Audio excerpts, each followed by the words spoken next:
അനുസരണം അനുഗ്രഹം വിളിച്ചു വരുത്തുന്നതാകുന്നു. അനുസരണം ബലിയേക്കാൾ നല്ലതത്രേ കർത്താവിന്റെ വചനം പറയുന്നു. അതെ, വചനം കേൾക്കുക മാത്രം ചെയ്യാതെ അത് അനുസരിക്കുന്നവരായിരിപ്പേൻ. വചനം നമുക്ക് കേട്ട് ഒരു ചെവി കൂടെ കേട്ട് മറു ചെവി കൂടെ കളയാം. പക്ഷെ അതല്ല സ്വർഗത്തിന് ദൈവം ആഗ്രഹിക്കുന്നത്. അത് നമ്മൾ പ്രമാണിക്കണം. അത് നമ്മുടെ ജീവിതത്തിന്മേൽ പ്രായോഗിക തലത്തിൽ കൊണ്ടുവരണം. അല്ല ഞാൻ അത് അനുഗ്രഹമാകത്തില്ല. നമ്മളും നമ്മുടെ തലമുറകളും അനുഗ്രഹിക്കപ്പെടണമോ, നമ്മൾ നിത്യതയ്ക്ക് അവകാശികളായി തീരണമോ, ഈ വചനം കേൾക്കുക മാത്രം പോരാ, അതനുസരിച്ച് അങ്ങനെ തന്നെ ജീവിക്കണം. അല്ലാഞ്ഞാൽ എന്ത് സംഭവിക്കും? അല്ലാഞ്ഞാൽ വചനം പറയുന്നു, യാക്കോബ് 1:22 ഇങ്ങനെ വായിക്കുന്നു, എങ്കിലും വചനം കേൾക്കുക മാത്രം ചെയ്തുകൊണ്ട് തങ്ങളെ തന്നെ ചതിക്കാതെ അതിനെ ചെയ്യുന്നവരായും ഇരിക്കുവിൻ. വചനം കേട്ട് അങ്ങനെ തന്നെ ജീവിക്കുകയാണെങ്കിൽ അനുഗ്രഹമാണ്. വചനപ്രകാരം ജീവിക്കുകയാണെങ്കിൽ. അത് ചെയ്യുന്നില്ല എങ്കിൽ എന്താ സംഭവിക്കുന്നത്? നമ്മളെ തന്നെ നമ്മൾ ചതിക്കുക. നമ്മളെ തന്നെ ചതിക്കുന്നവരാണോ ഇന്ന് പകലിൽ? ഈ വചനം കേട്ടിട്ട് അതനുസരിക്കാതെ അങ്ങ് ജീവിച്ചാൽ മതി. നമ്മൾ തന്നെ ചതിക്കപ്പെട്ടോളൂ.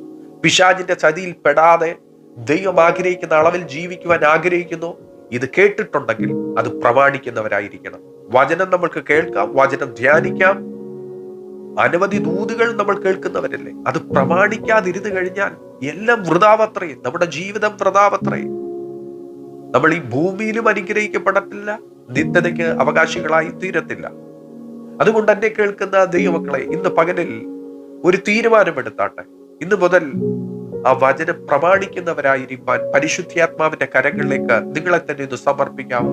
തന്റെ ഭക്തന്റെ നല്ല ആഗ്രഹത്തെ സ്വർഗം മാനിക്കുമെന്നേ. യേശു നിങ്ങളോട് കൂടെയുണ്ട്. യേശു നിങ്ങളോട് കൂടെയുണ്ട്. പിശാച് പല തന്ത്രങ്ങളും ഒരുക്കും ഇത് പ്രമാണിക്കാതിരിപ്പാൻ. പക്ഷെ ഇതിനകത്ത് എഴുതിയിരിക്കുന്നത് ചെയ്യുന്നവരായിരിക്കാനാണ് സ്വർഗം എന്നെ പറ്റി നിങ്ങളെ പറ്റിയിട്ട് ആഗ്രഹിക്കുന്നത്. അതുകൊണ്ട് അത്ര ഇന്ന് പകലിന് ദൂത് കൈമാറ്റം ചെയ്യുന്നത്. നമ്മൾ അനുദിനം ഒരുപാട് തീരുമാനമെടുക്കുന്നവരല്ലേ. ഇന്ന് പകലിൽ യേശു ക്രിസ്തുവിന്റെ നാമത്തിൽ കർത്താവിനോടൊന്ന് പ്രാർത്ഥിച്ചു തുടങ്ങിയാട്ടെ. പരിശുദ്ധാത്മാവെ ഞങ്ങളെ സഹായിക്കണം. യേശുപ്പാ ഞങ്ങളെ സഹായിക്കണമേ. ഈ വചനം കേൾക്കുക മാത്രമല്ല, ധ്യാനിക്കുക മാത്രമല്ല, ഞങ്ങൾ അനവധി ദൂത് കേൾക്കുന്നവരാ. ഞങ്ങൾക്ക് ഇത് പ്രമാണിക്കുവാൻ ഞങ്ങളെ ഇന്നു മുതൽ സഹായിക്കണമെന്ന് പ്രാർത്ഥിച്ചു തുടങ്ങിയാട്ടെ. നിശ്ചയമായിട്ട് നിങ്ങളുടെ ആഗ്രഹത്തെ സ്വർഗം മാനിക്കുക തന്നെ ചെയ്യും. ആമേൻ, സ്തോത്രം. ഈ വചനത്തിനെ അനുസരിച്ച് കഴിഞ്ഞാൽ പരിശുദ്ധാത്മാവ് നിങ്ങളെ ഉപദേശിക്കുമെന്ന്. നമ്മളായിരിക്കുന്ന നമ്മുടെ സഭയിലായിരിക്കുന്ന ദൈവദാസന്മാർക്കും നമ്മൾ അവരുടെ ഉപദേശങ്ങളെ നമ്മൾ സ്വീകരിക്കും, അനുസരിക്കും. അവരോട് എതിർത്ത് നിൽക്കത്തില്ല. അതെ, നിങ്ങളുടെ മുതിർന്നവർക്ക് നിങ്ങൾ അനുസരണമുള്ളവരായിരിക്കും. നിങ്ങളുടെ ഭർത്താക്കന്മാർക്ക് നിങ്ങൾ അനുസരണമുള്ളവരായിരിക്കും.